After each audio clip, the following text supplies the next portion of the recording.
Hey guys, welcome to Health. Let's check out this video call. It's a, it's another Belisarius video. It's gonna be fucking awesome. Let's go. Let's get this third Belisarius video. It's called the Battle of Rome. Okay, so the previous one was pretty good. It was the easiest victory I've ever seen in a war. And this is like so many fucking centuries ago, and it was so easy. It's like 5,000 troops versus, I don't know, 3,000 troops or something like that. It was so easy, okay? But I did feel bad for the Vandals, who were supposedly the enemies. But I felt so bad that I was like rooting for them. They were like taking L's at every turn. It was so bad, especially the king of the Vandals. He was like kneeling by the end of that video. He was like presented to the king, and he was like frowned. There's a frown on his face, and you could see the defeat in him. And it was so bad to see that. It felt bad to see that. Okay, so I don't know. For the first time, I thought like, should I even support Belisarius for this? I know he's strong. He's like a legend. He's like the Napoleon 2.0 or something. But still, like, what the fuck? I don't know. But let's get into this. Belisarius, the Battle of Rome. He's gonna fight in Rome. It's gonna be crazy. Are we gonna get to see the gladiator battles? That movie. I don't know. Let's just get into it. 3, 2, 1. Let's go. And also, like, sorry for not uploading every day or every few days. I'm sorry. Okay. In fact, the fact that I'm even coming back for a third part right now is like you're very lucky, or at least like I'm like very. I don't know. I wouldn't have come. But this series, I cannot just leave it in the middle of it. And, once this series is done, I might not come back forever. I don't know. We will see, But there are people that are subscribed to me and they are watching my videos. So, that will, as long as they watch me and as long as I keep getting subscribers, I will come back, I guess. I hope so. If you're watching this, if you're subscribed and you're watching all my videos, thank you. You are the reason why I'm coming back. If you didn't watch, if people that are subscribing are unsubscribing and shit, I would probably never come. But let's just get into this Belisarius video. Okay, it's gonna be fun, and yeah, it's gonna be cool. And also, like, I'm gonna make a bunch of reaction mashups for my reaction mashup channel. Go check out the link in the description. Go check out my backup channel as well. All the Napoleon stuff is over there. Okay, I used to get a lot of views for that, but then YouTube decided to murder it. Okay, so go check it out. All the links are in the description. Let's go. 3, 2, 1. Let's go. Also, like the new Meat Cannon and Death Battle video reaction mashups I'm gonna make, so go check it out as well. Okay, so let's just get into it. 3, 2, 1. Let's go. It's gonna be fun. Okay, it's gonna be. This guy is always showing us Total War Rome footage or something from the video games. It's I guess these videos are old, so it's like I guess the production value of these videos are not that much. They had to rely on video game footage, I guess. Let's go. 3, 2, 1. Let's fucking go. It's gonna be fun. Let's do it. 534 AD. Oh man, 534 AD is so old, so long ago. That's like the beginning of humankind. Holy shit. Flavius Belisarius, Eastern Roman general, has waged one of the most successful campaigns in the empire's history. Flavius! The complete reconquest of North Africa in just... Okay, let me enable subtitles, okay? So that you guys can understand. Let's go. Just 6 months, almost without loss. He is well rewarded by Emperor Justinian. He celebrates his victory with a triumph in Constantinople and receives the title of consul. Consul. Belisarius. You see that? The Vandals, the king of the Vandals kneeling down, and it was so sad to see. The victory was so easy that I felt bad for the enemies, man. I'm sorry. This has helped Justinian's regime survive political crisis.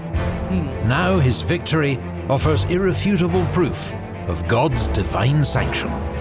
Sanction. Emboldened, Justinian will pursue a new strategic vision, the reconquest of the Western Roman Empire, and its reunification. Belisarius' next mission will be to Italy, where he will fight a desperate struggle for the eternal city, Rome itself. Belisarius Part 3, The Battle of Rome. Let's go! Ooh, shit. Part 3. It feels like a movie. Every time I watch these videos, it feels like every single video is like a movie and every part is like a sequel to it. It's ridiculous, okay? The only series that didn't feel like a movie was the World War I stuff, okay, that I reacted to before this series. It was so depressing and dark with no story to it. It's just events after events of people dying. It was super dark, black and white photos and everything. Holy shit. Well, let's go. Okay. First, a big thanks to our video sponsor, Private Internet Access. These days, a VPN is essential for anyone who takes their online security and data privacy seriously. Private Internet Access is the most transparent VPN in the world, highly respected and trusted by its users. By hiding your IP address and rerouting your internet traffic through an encrypted tunnel, Private Internet Access can increase online anonymity, protecting you from snoopers, hackers, trackers, and cybercriminals. It's all run through an elegant, streamlined interface with a host of advanced options for those who want to customize their VPN. And unlike your internet service provider, Private Internet Access never stores or logs your data. It's available on... Is it really that necessary, the VPN shit? Is it really that... It's not like you're, you know, the president of America or anything where you got a bunch of hackers or fucked up assholes or some crazy virus or some shit trying to hack everything that you use. It's not like that. You're just a normal guy. Like, why do you need VPN that hard? Like, unless you're trying to access sites that are outside of your country and you can't access. But that's like barely any websites out there like that, you know, and it's not like you're, you know, it's not like you're, I don't know, you don't need to be private that much. Just live among everybody, like live with everybody else, be nice. End of story, okay? On all platforms and can protect up to 10 devices simultaneously. What's more, we have a special offer for Epic History TV viewers. A 3-year subscription with 4 extra months free for just $1.98 per month. There's also a 30-day money-back guarantee. Just use the link in the video description. Yeah, use that link and go get your VPN. What do we even need that shit? We don't need that unless you're like, you know, unless you're like a third world country, you're browsing some stuff and, you know, you can't get access to some websites. That makes sense. But you're like the Western society. You got everything, okay? You don't need a VPN, let's be honest. Trying so hard to stay private. Why? Really? Thanks again to Private Internet Access for sponsoring this video. Okay. They sponsored this guy's video. Go check it out. 60 years have passed since the Western Roman Empire fell to barbarians. Many kings emerged to rule over its shattered remains. Yeah! Above them all towered Theodoric the Great. Oh, that name sounds amazing. With Eastern Roman approval, he'd led his Ostrogoth warbands from the Balkans into Italy. He overthrew and killed Odoacer, the man who'd deposed the last Western emperor, and forged his own Goth superstate. Goth? Theodoric... Hey, I love hot Gothic chicks. Are there... I'm sorry, let's go. An Arian Christian, worked with the Senate in Rome and sought close relations with the Eastern Roman Empire. Okay. To Emperor Anastasius, he wrote, "Our royalty is an imitation of yours, modeled on your good purpose, a copy of the only empire." Oh. Procopius, the 6th century historian and aide to Belisarius, would himself praise Theodoric as, in name a tyrant, but in fact an emperor, no less than any who've ever distinguished themselves in that office. Dang. There's so many good things they're talking about. It's like they're, you know, like like hyping up this dude. Let's find out who this Theodoric is. The eyes of his supporters, Theodoric had revived the Western Roman Empire in all but name. But Wow. the succession would unravel his great achievement. Okay. Theodoric had 3 daughters, so his heir was to have been his son-in-law, Eutharic. But he died 4 years before the king, in 522. The succession passed to Theodoric's 10-year-old grandson, Athalaric. His mother, the highly educated and formidable Amalasuntha, ruled as regent. In defending her position, Amalasuntha made Amalasuntha. That name sounds like an Indian name, you know? Amalasuntha. I don't know. powerful enemies. Is she like Indian origins? Somebody tell me in the comment section, because that name is so much like Indian name. It sounds like an Indian name. I don't know. Maybe there's a connection between Hinduism and Greek stuff. I don't know, religion and I don't know. Is among the Goths, and when her son died, aged just 18, one of those enemies, her cousin Theodahad, became king. Oh. In 535, Her enemy, you say, is it? Oh, I don't know. Let's see. he has Amalasuntha imprisoned on an island in the middle of Lake Bolsena. That's fucked up.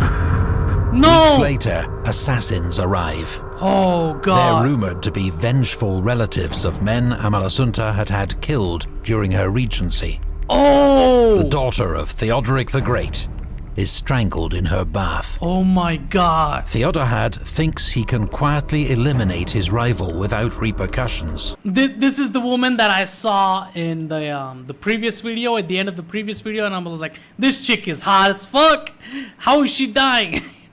But she's like a very important character, and she got killed, assassinated. I mean, when you're like a very important figure amongst like ruling the ruling party, the leader, everything, the leaders, the family of the leader or something, you're gonna have problems like that. You're gonna have to do things that make people angry in order to, especially in the like 500 AD. That's crazy. We need you'll end up doing some crazy shit. So and it caught up to her. The enemies caught up to her, but she looks so good. Why would you kill her, man? Come on, man. Look at her. She's so hot. I'm sorry, but I feel so bad for her. She shouldn't. And looks like she's a good person though.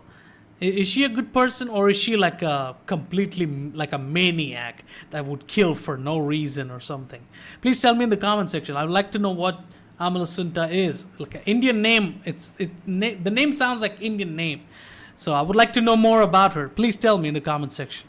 But Amalasuntha had been a trusted ally of the Emperor Justinian, and he is looking for an excuse for war.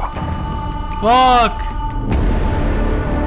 Oh man. And the Emperor, upon learning what had befallen Amalasuntha, immediately entered upon the war, being in the 9th year of his reign. Oh man! For Justinian, chaos at the Ostrogoth court presents an opportunity. After success in North Africa, he wants Italy for the empire. The strategic and symbolic gains will be immense. Before her death, Amalasuntha had offered him the kingdom in exchange for political asylum. Now Justinian pressures Theodahad, a notoriously corrupt and greedy man, to accept the same deal or face war. Dang! Justinian's tough diplomacy is backed up by military deployments. Wow. Mundus, commanding the army in Illyria, advances into Goth-controlled Dalmatia and takes Salona, the modern city of Split. Belisarius, meanwhile, is ordered to sail with 9,000 men to Sicily to see if the Goths there will put up a fight. Dang! Only the garrison of Palermo. It sounds like a big moment for like the rest of European, like culture. It's crazy. It sounds like one big battle of those times, the biggest ever. Man. Offers resistance, which is soon overcome. The rest of Sicily submits to the Romans without a fight. Wow. On the last day of 535, Belisarius marks the end of his consulship, scattering coins to the crowds in Syracuse as his troops march triumphantly through the city. Wow. As negotiations continue in the Goth capital Ravenna between Theodahad and Justinian's envoy, Solomon, Praetorian prefect of North Africa, arrives in Sicily with alarming news from Carthage. Carthage! The army, angered by late pay and religious discrimination, has murdered its officers and mutinied. Whoa! Belisarius immediately sails for Carthage with just 100 picked men. 100? Only 100? I don't know about that. His own formidable reputation, plus generous handouts of cash, quickly secures the loyalty of 2,000 troops, whom he leads out to face the 9,000 mutineers. Oh, man! The mutineer army is a motley crew of Romans, mercenaries, renegade vandals, and escaped slaves, commanded by Stotzas, a former Belisarius. They have no generals and little discipline. When Stotzas tries to maneuver... It's almost like they're rabid animals that would do anything, you know what I mean? So it's somebody you gotta be very careful of. Even if he's your friend, it's dangerous, so fuck that. Maneuver his army into a better position, it becomes badly disordered. Belisarius immediately launches an all-out attack. Wow. Stotzas and his army turn and run. Belisarius has saved Carthage, but the war in North Africa against Berbers and rebels will drag on for 15 more years. This task falls to Solomon, as Belisarius must race back to Sicily to quash another mutiny among his own troops. In the Balkans, meanwhile, a Goth counterattack results in the death of General Mundus, and the Romans make a tactical withdrawal. When news of this minor triumph reaches King Theodahad, he feels suddenly emboldened and rejects all Justinian's demands. What the fuck? Belisarius receives new orders. He is to cross the Strait of Messina and reconquer Italy from the Ostrogoths. Dang! So many missions and so much ambition. I like this. Let's go! I hope nothing terrible happens and he's a clean victory through and through with no war. That's what I want. Like, you know, getting intimidated by the by Belisarius and then giving it all up to him instead of fighting bloody wars, you know. Belisarius lands in Italy with barely 8,000 men. The bulk of his troops are in... I mean, 8,000 men are a lot during those times. Like, 8,000 is so much. It's like a legion. So, I mean, for those times, I mean, that's crazy. Infantry, including 3,000 Isaurians, fierce warriors from the Taurus Mountains of Anatolia. His cavalry includes Hun and Berber mercenaries, as well as the elite Bucellari, the picked troops maintained by Belisarius, and other senior commanders.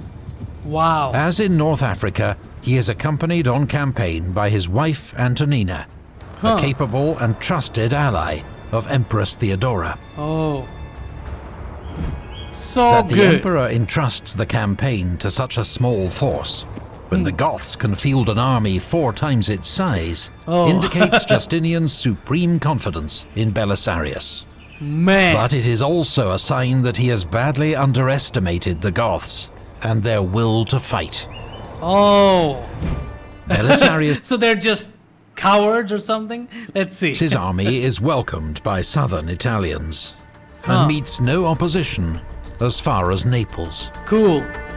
And in Naples, they're like, no, you come far enough. Please go back. Fuck this. This city has strong walls and a garrison of 800 Goths. Belisarius appeals directly to its citizens, urging them to throw open the gates and warning of the dire consequences of an assault. I pray that an ancient city, which has long been inhabited by Christians and Romans, may not meet with such a fortune. Wow. Especially at my hands, as a commander of Roman troops. Whoa, that's like a badass warning. I like this. I like The that. citizens of Naples are divided, but ultimately their leaders reject the demand to hand over the city. Oh, shit. When Belisarius' troops sneak into the city using an old aqueduct, there is a savage slaughter of Goths and Italian citizens alike. Until the And that too during the night. I mean, like, what the fuck? You can't even see a spear coming at your throat. It's like, it's dangerous, man. It's like getting shot in the dark by some gun, some sniper or some shit. It's hard enough during the day. Imagine during the night. This thing is so difficult. You cannot have a war or fight during the night. If there's shit like this happening, just fucking run and go hide. Hiding is the best during the night, so don't do that. the general can restore order. The main Ostrogoth army has been standing idle 60 miles to the north. Theodahad, never suited to military command, and now unsettled by omens, does nothing to save Naples.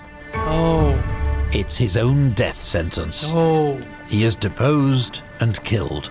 Witigis becomes the new king of the Ostrogoths. Theodahad died? What the fuck? He is in his 60s, but he's an experienced soldier who fought alongside Theodoric the Great. He assumes that One of Theodoric's, you know, he's one of his own enemies. Theodahad's enemies became a king, and it's completely the nature went against him, basically, and he got killed.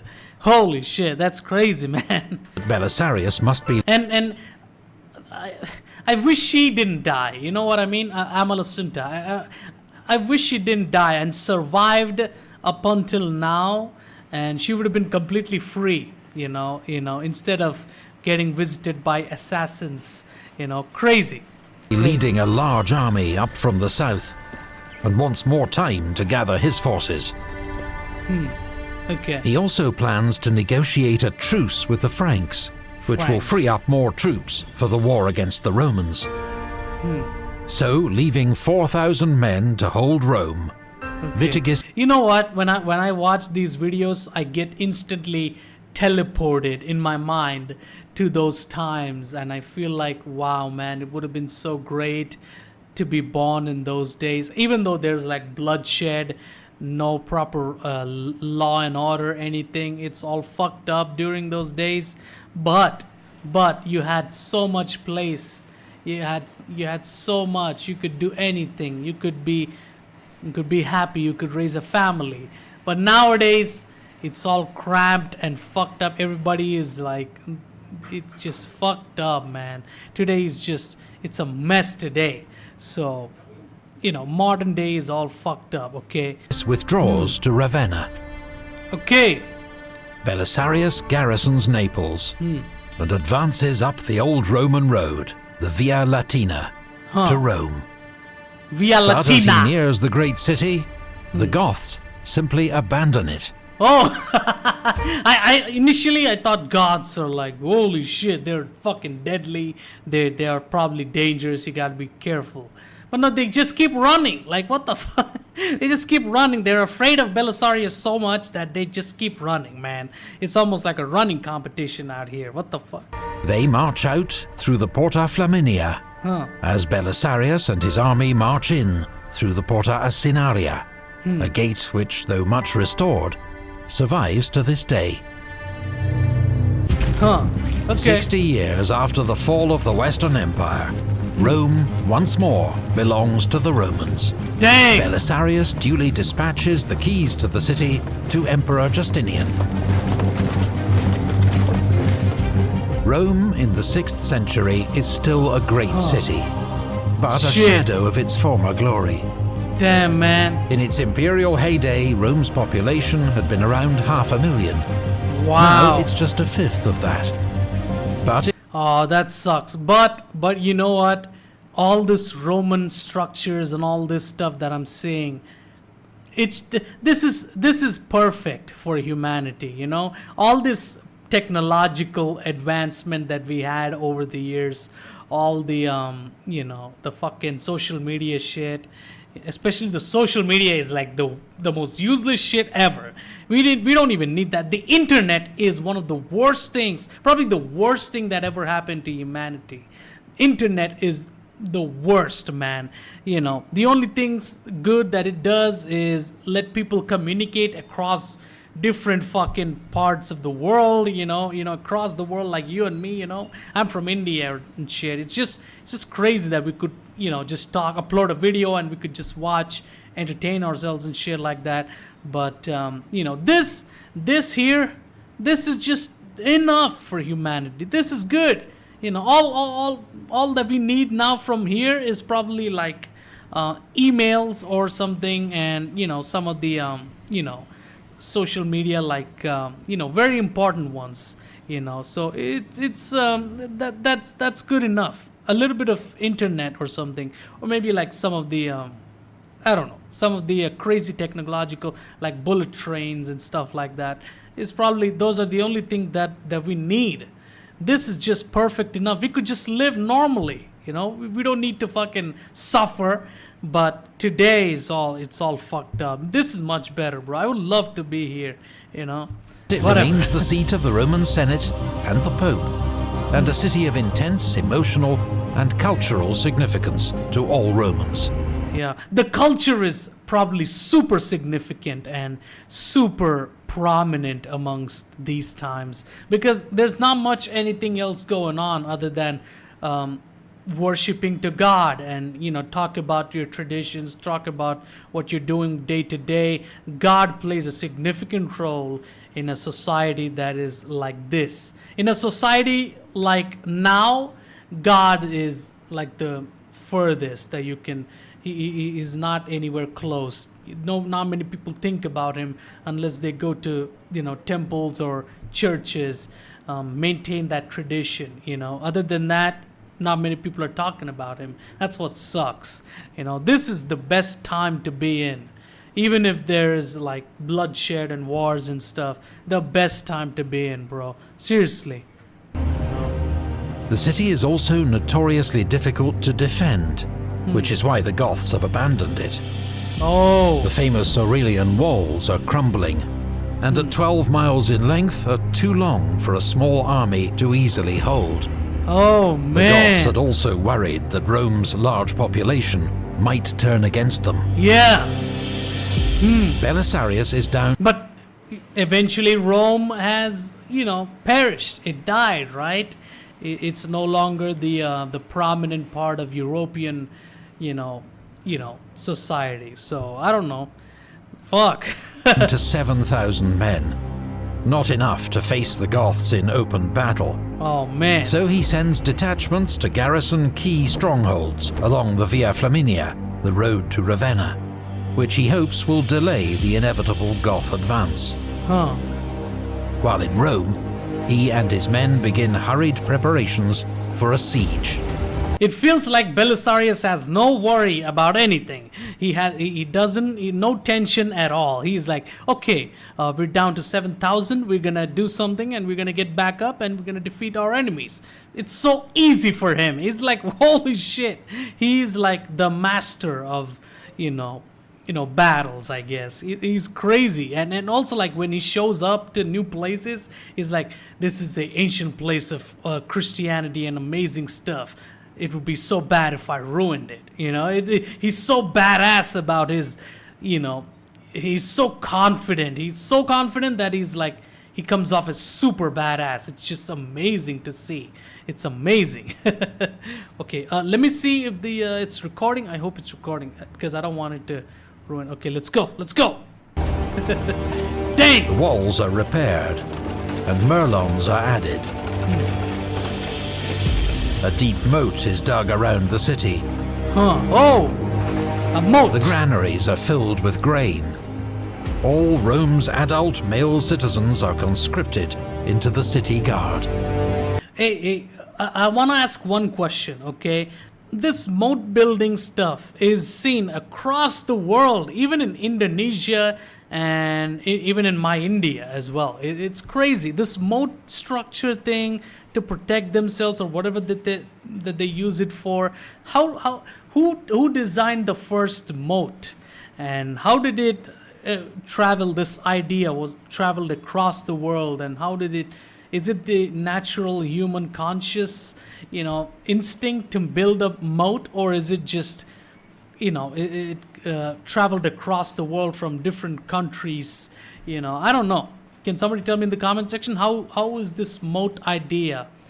Because I see this in Indonesia everywhere. It's crazy. It's almost like they communicated into building this moats and everything. So I would like to know, Dang. Vitigis, meanwhile, has been told how small Belisarius' army is. Embarrassed by his earlier caution, he gives the order for his reinforced army to march on Rome. His chief concern is to get there before Belisarius can escape. But Belisarius has no plans to flee. Oh. And whoever of you has hopes of setting foot in because Belisarius is a badass, okay? Rome without a fight is mistaken in his judgment. For as long as Belisarius lives, it is impossible for him to relinquish this city. Relinquish the Such city. were the words of Belisarius. Oh. 537 Dang. AD. In early spring, Vitigis leads a huge Goth army, probably more than 30,000 men, down the Via Flaminia, sweeping past the small Roman outposts. Wow. Belisarius plans to fight a delaying action a mile and a half north of the city, at the Milvian Bridge. Okay. But his infantry, terrified by the size of the Goth army, abandon the bridge without a fight. Belisarius is left facing the Goth army with just 1,000 horsemen. Wow. He orders his men to charge. Ah! Belisarius himself fights in the front rank. Ah, let's go! Scores of men fall around him. He fights in the front rank. He's not afraid, not even a bit. He knows. He just keep going. He's like playing in a playground like a kid. It's so easy for him. He's unstoppable. Legend. Holy shit. Man. Goth spears finally drive Belisarius and his men back towards the Porta Salaria.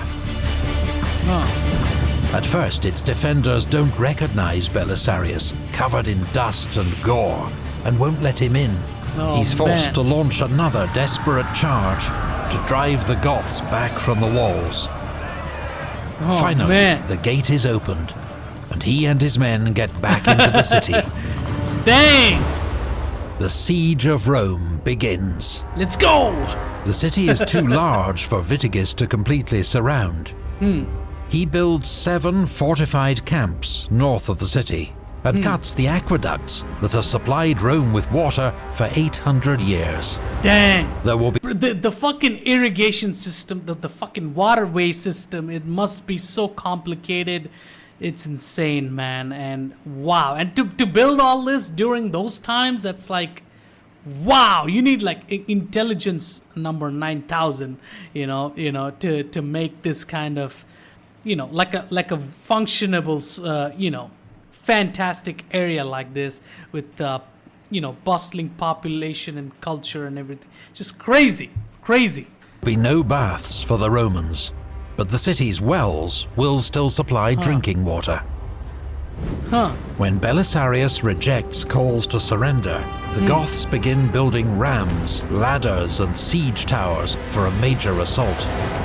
Dang! 18 days later, they attack. But their inexperience in siege warfare is soon evident. Oh, Their man. towers are pulled by oxen. Oh! The Romans shoot all the animals, and the towers are left stranded. Oh! That's fucked up! I mean, all this is useless now because that's crazy, man. The Goths assault the city from multiple directions. The mausoleum of Hadrian, converted into a fortress, comes under heavy pressure. But eventually, the Goths are thrown back on all fronts. Wow. That night, the Romans celebrate a great victory, lighting fires and singing from the battlements. Dude, these Romans are insane. Like, they not even a single bit of, they don't take a little bit of, not even a single bit of like a L. Okay, they don't lose anywhere. They always keep winning at every moment. It's insane. It's like, this is, I now I'm thinking like Belisarius is more badass than Napoleon. This is fucked up. Wow. Both sides prepare for a long siege. Belisarius is an inspiring presence in the city. Damn, active, man. calm and confident, even when others begin to despair. He has written to Justinian urgently requesting reinforcements. Now he oversees every aspect of the city's defense and supply.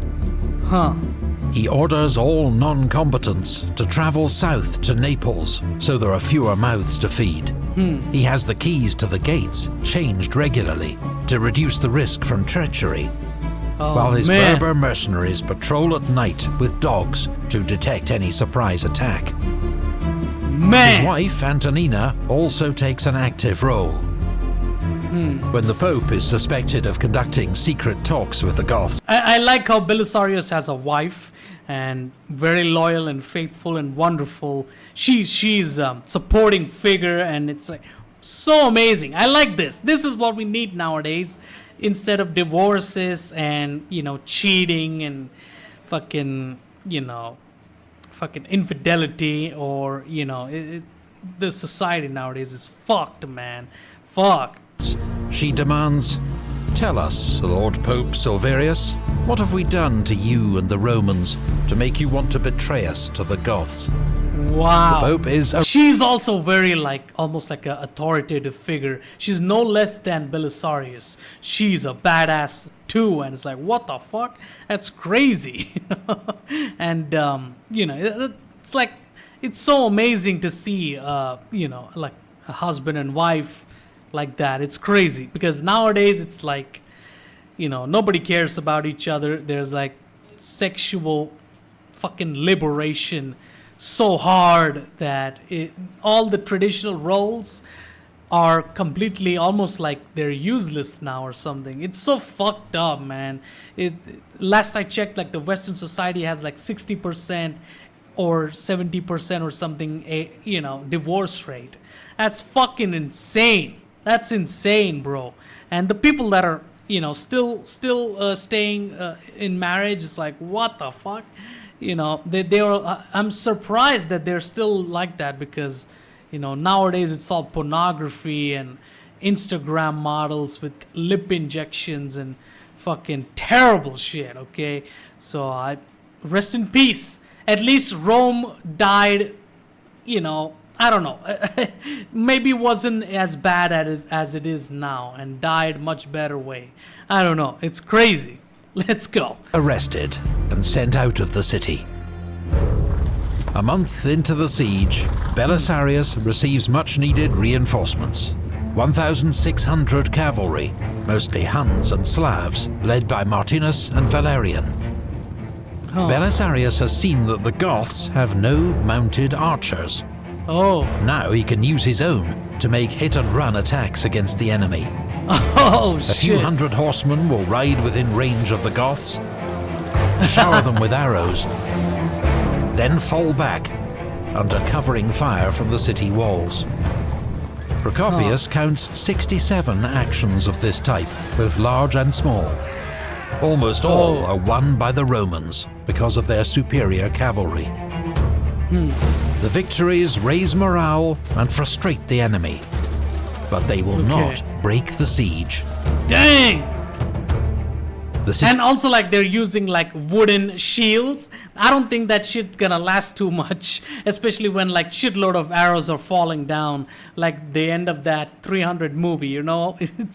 I don't know about wooden shields, man. I don't know. The situation deteriorates dramatically when the Goths take Portus, Rome's port at the mouth of the river Tiber, making it much more difficult to get supplies into the city.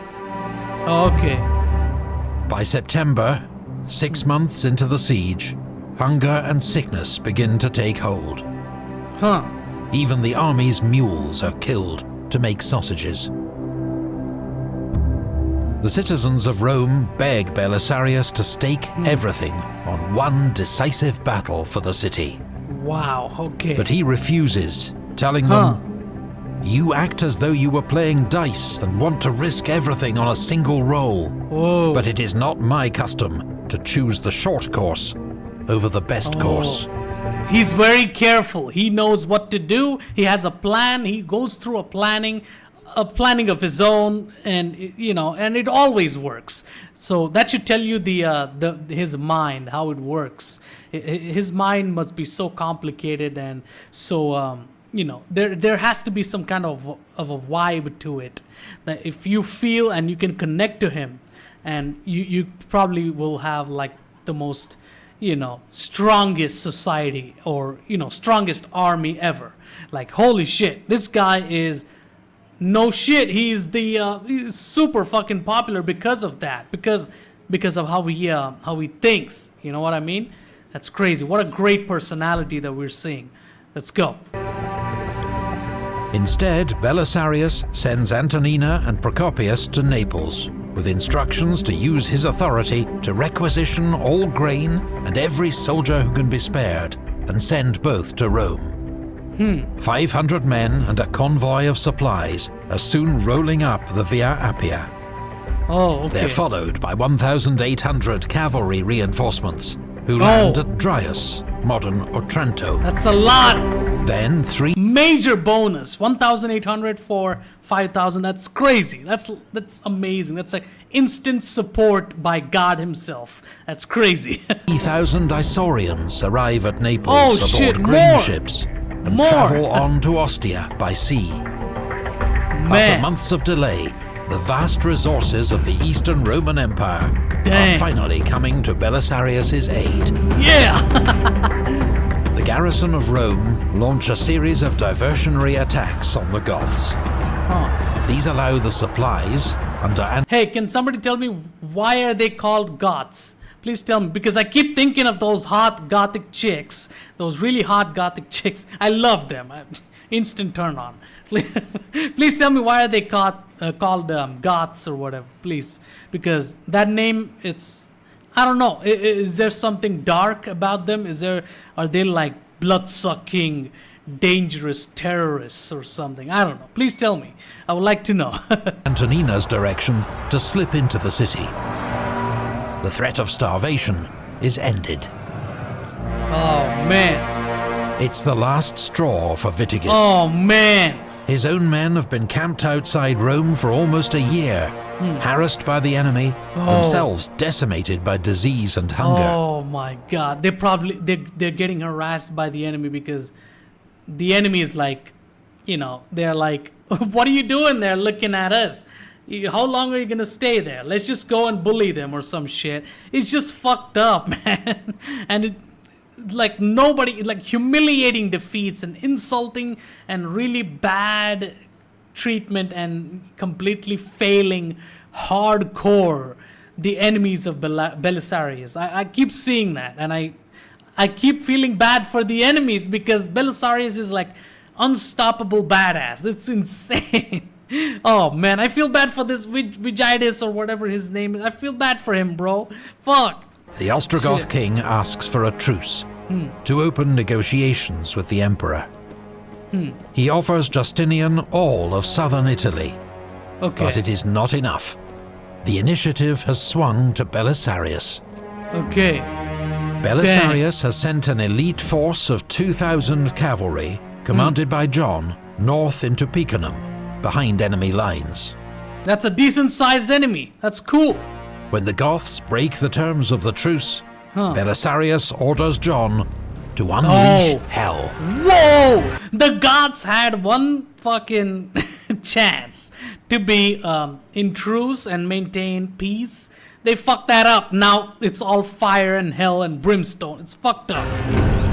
Almost all the Goth warriors are away on military service. Their farms and settlements are completely exposed. Oh, making it easy for the enemies to invade and shit. Oh my God. John sacks, burns, and plunders at will. enslaving hundreds of Goth women and children. Oh, no! Romans are not harmed. Oh, man. What happened to them? Can somebody tell me in the comment section? Were they like raped and killed or something? I don't know, man. What about the children? Fucking human trafficking? What's going on? Child trafficking? What is this? This is fucked up, bro. I mean, during the war times, like, what can you do other than, you know, I mean, you have to invade your enemy because, I don't know. It's all fucked up, man. Viticus's uncle gathers a small force to challenge John. They're no match for his Bucalari. Oh, man. Look at that.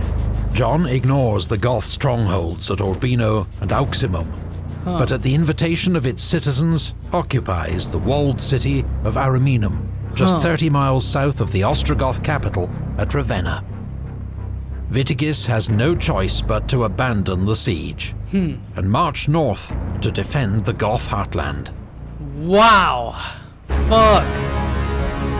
Against the odds, under-resourced and outnumbered, Belisarius has triumphed in one of history's most epic sieges. A siege that has lasted 1 year and 9 days. Because of him, the city of Romulus and the Caesars once more belongs to the Roman Empire. Oh, man. The war against the Goths in Italy seems to be entering its final phase. Dang! Belisarius's position appears unassailable. I've not seen a little bit of, you know, like a tension or worry or a little bit of failure of any kind when it comes to Belisarius. He's been like a fucking, like a unstoppable badass from the beginning, and I feel like he's gonna be like this till the end. And it's insane to see such a fucked up, like crazy character. Holy shit. He's like Chuck Norris of the 500 AD. Chuck Norris back in 500 AD. That's what's happening. What the fuck? But, as every emperor knows, the history of the empire has been blighted time and again by the treachery of overmighty generals. Belisarius's victories are as glorious as any in Rome's history. How can Justinian not regard him with suspicion? Whoa! Soon, Belisarius will find himself facing new rivals from within the empire. Oh shit! Just as an old enemy re-emerges in the east. Man. Whoa! Big thanks to Legendarian for providing our Total War Attila gameplay footage. Check out his own YouTube channel for more videos. Man, watching these videos is making me want to play Total War games. I've never played one because the style of gaming on it, it's like, it's not third person or first person. You know, it's like, that's why they call it RTS games or something, so I don't know much. I don't find that interesting, but this whole history and all that shit that I'm looking at, it's like I want to play these games, at least for just to check it out, you know. So I don't know, I might check it out. It's cool. On this period, including his latest video on the Sasanian Civil War of the late 6th century. Okay. Thank you also to Professor David Parnell of Indiana University Northwest, our series consultant. You can follow David on Twitter at ByzantineProf or via the link in our video description. Cool. And thank you, of course, to all the Epic History TV Patreon supporters who make this channel Support him on the Patreon. It's amazing content.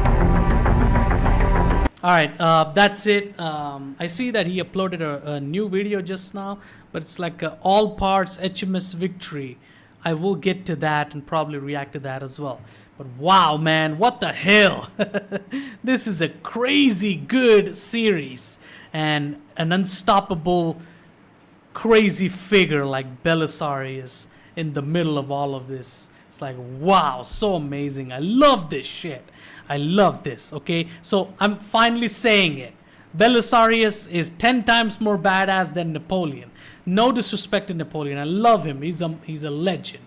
But, you know, he had his own moments of tension and worry. And that's because of the different times in the future of this era. And it's probably much easier to handle things in terms of war and battle during the times of Belisarius, okay? But when it comes to Napoleon times, it's probably really hard, but, you know, Napoleon couldn't stay a badass from the beginning till the end, you know what I mean? Or beginning till at least like halfway through. He started losing as soon as like the third part of that series started. And it's ridiculous, okay? But Belisarius here is like, he's going strong. I don't think he's going to take any L. And there's some guy from East coming up in the next one. I like the teases in the end of these videos. They should have done that in the Napoleon series as well. I think there was a little bit, but not much. But they should have done some teases for the next part, okay? But in this series, I love the teases. Some guy from East with a massive army is approaching, and Belisarius is gonna have to face him. And also, like, Justinian is suspicious about Belisarius. What's going on there? Is he gonna backstab him? I don't know. I hope not. You know, it's not like, I hope you know, it doesn't end up like one of those Hollywood movies, you know, where, you know, the your best friend fucking backstabs you and, you know, leaves you to die or something. Holy shit. I don't want that to happen, okay? So, Belisarius, the Battle of Rome. Belisarius is more badass than Napoleon. I can't believe I'm saying it. And also, like, Belisarius makes his enemies run like haul their ass. not take one hit from them. Like, just make them run, you know, because they don't even like attempt to fight him. That's so fucked up. That's how fucking badass he is. So badass that it's almost like a freak of nature. That's insane. I've never seen a legendary great warrior or legendary personality be this successful. I've never seen. That's insane, okay? So Belisarius, the Battle of Rome. What did you think about this reaction? Did you like my reaction? If you like my reaction, please make sure to subscribe to this channel. It's my main channel. This is where I upload like once a week, but I upload a lot of videos, so you'll have a lot of videos to watch throughout the whole week. And go check out my backup channel. Most of my Napoleon series is over there. The link in the description. That channel is dead and that's why I'm not uploading every day, because YouTube is trash. Okay, so go check out my reaction mashup channel as well. I'm gonna make some new reaction mashups tomorrow, so go check it out. And all the links are in the description, and you'll be thoroughly entertained. If you like this, please subscribe, and if you want to continue this, please stay subscribed, and please don't unsubscribe once I'm done with the series. Please show me support. And the people that are subscribed and watching are the reason why I keep coming back. If nobody subscribes, nobody watches, then I won't be able. I won't even like feel like coming back. You know, I probably will stop reacting altogether after this series. I don't know, you know, because of the realization has set in my mind that it's completely useless to do anything on YouTube unless you're doing something revolutionary that makes people wanna like instantly fall in love with your content and give you millions of views, or, you know, only then will you be successful on YouTube. So as a reactor, you have to be, I don't know, some crazy black guy trying to listen and react to hip-hop songs and black songs, rap songs and stuff like that, or a crazy white guy reacting to crazy stuff like Fortnite or some shit. I don't know, some music videos, or, you know, some weird shit. I don't know how or react to movies. That's what I noticed. I don't know how they get all those reactions and all those views and subscribers with no copyright strike, nothing. How do they even avoid it? You know, and then they make a complaint on YouTube, and the strike just gets completely removed. But when I talk to the fucking YouTubers, like the team YouTube on Twitter, those motherfuckers never helped me. So, you know, it's like they told me to fuck off, basically, and it was so bad. Okay, so that's my fucking problem with YouTube, and that's why I'm not uploading every day. I might even stop reacting altogether. But if you keep watching, I might come back. And if you're really desperate and if you really want to watch my stuff, please subscribe. Please watch more of my videos. I'll put the previous video reactions on Belisarius at the end of this video, and you'll be thoroughly entertained. And go check out my Napoleon series on my backup channel. The last few videos are over here. You'll be thoroughly entertained. Okay, so please subscribe to both my channels. Go check out my reaction mashup channel, and I'll see you guys in the next part. And next week, same day, Monday, it's gonna be fun. You'll like it. Yeah. Be patient, okay? I don't think I'll make videos every day, but I will definitely make for you guys, especially, okay? So please subscribe, and I'll see you guys later. Goodbye.